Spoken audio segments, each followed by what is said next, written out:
The Chicago Blackhawks, Stanley Cup winners in 2013-2015, consistently being a good team and making the playoffs. Patrick Kane, Jonathan Toews, Corey Crawford, Marian Hossa, Patrick Sharp, and Duncan Keith. But let's dive a little deeper into stats and analytics, breaking down the top players and what they do so well. And if you're interested in seeing content like this, again, be sure to subscribe and hit my notification bell. Jonathan Toews, a 29-year-old center drafted in the first round, 3rd overall. With a career of 648 points in 756 games, and a plus-minus of 201 with 69 power play goals. 69. Patrick Kane, a 29-year-old right winger, drafted in the first round, 1st overall.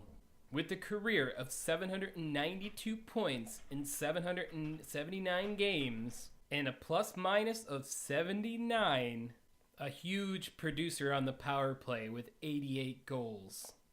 This sniper's got quick hands, a lot of skill, and produces a point per game on average. Patrick Kane may not be the biggest man out there, but don't let that fool you. Nick Schmaltz, a 21-year-old center, drafted in the first round, 20th overall, with a young career of 54 points in just 96 games, and a plus-minus of 19 so far. He is definitely a highly skilled player who could grow into an elite player in the NHL. Sure, it may be a little early to predict this, but I honestly think he has a lot of potential. Patrick Kane, a 36-year-old left winger, drafted in the 3rd round, 95th overall, with a long career of 609 points in 905 games played, and an overall plus-minus of 48. Sure, this year he has not been producing as much as lately, but he is still a great leader and offensive presence. But at the same time, I think age could be taking its toll a bit. Alex Brinkat, a 20-year-old right winger, drafted in the 2nd round, 39th overall. Also, it is very early in his career with 26 points in just 39 games played. Sure, he's only a +5, but it is so early in his career to really predict anything at all. But I would say overall, this young guy has got lots of potential to be an amazing NHL player and a big fit in Chicago. Overall, I'd say their offense is pretty good. It's not the same team as when they won 2 cups in 2013 and 2015, but they're definitely getting some young guys with good offensive skill, which will help them improve in the future when the older guys start leaving the team. On to defense. Duncan Keith, a 34-year-old defenseman drafted in the 2nd round, 54th overall. In his career, he's got 530 points in just 952 games played, with a plus-minus of 167. As a defenseman, that is just crazy. But of course, with the team having less depth than they have some years, he's struggling a bit more this year.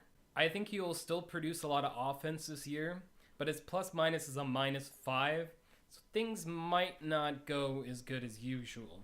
But we'll have to wait and see. It's only halfway through right now. Brent Seabrook, a 32-year-old defenseman drafted in the 1st round, 19th overall, with 417 points in 962 games played. Now, he's definitely got some experience since he's climbing up on his 1,000th game.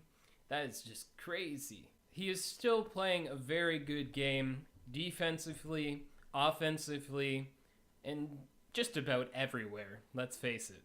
Brent Seabrook and Keith play a majority of the ice time, so without these two pieces on the team, their defense would start looking a little shy. Cody Franson, a 30-year-old defenseman drafted in the 3rd round, 79th overall, with 212 points in 549 games and an overall -10.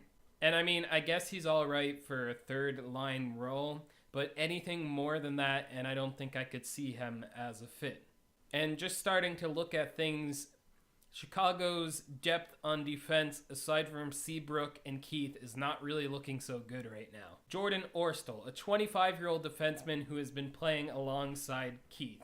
with 13 points in just 39 games played, but he definitely doesn't have a lot of experience in the NHL. Now, I'm not sure where to predict this guy going in the future, but right now, I know he probably shouldn't be on the first line defensive role. That's just my opinion, though. So, at the end of the day, I would rate their offense a pretty solid, maybe around 7, 8 out of 10. Their offense is still really good at this point. But as for defense, their defense isn't looking so good. I would probably rate their defense about a 6 out of 10 right now. But this is where the wild card of goaltending comes in. Corey Crawford, which is actually a huge game changer on their team. Corey Crawford is 33 and was drafted in the second round, 52nd overall. In 409 games played, he's got 230 wins, 124 losses, and 45 overtime losses. Aside from the stats, he is an amazing goalie who likes to compete every night and definitely makes up for their defensive lackings right now. And he has definitely proven himself to be a star goaltender in the playoffs, winning a cup with Chicago in 2013 and 2015. That is just amazing, if you ask me. In conclusion to all this information, I think Chicago still has a very strong team and definitely a good chance of making the playoffs this year. Sure, they're not in an amazing position right now, but they're still not doing bad. Sure, they still kind of lack a little bit on the defensive side, but if they pick up some right players, they could be back where they were in 2013 and 2015. As for this year, I don't think they'll make a deep run in the playoffs, but they have been known to surprise people with their compete level, and they do got some proven players on their team, so they still could have a good run in the playoffs. Anyways, thanks for watching this video. Be sure to leave a like, subscribe if you're into this kind of hockey content, and be sure to leave a comment to request another team for me to do a team overview on. Peace, and have a good day.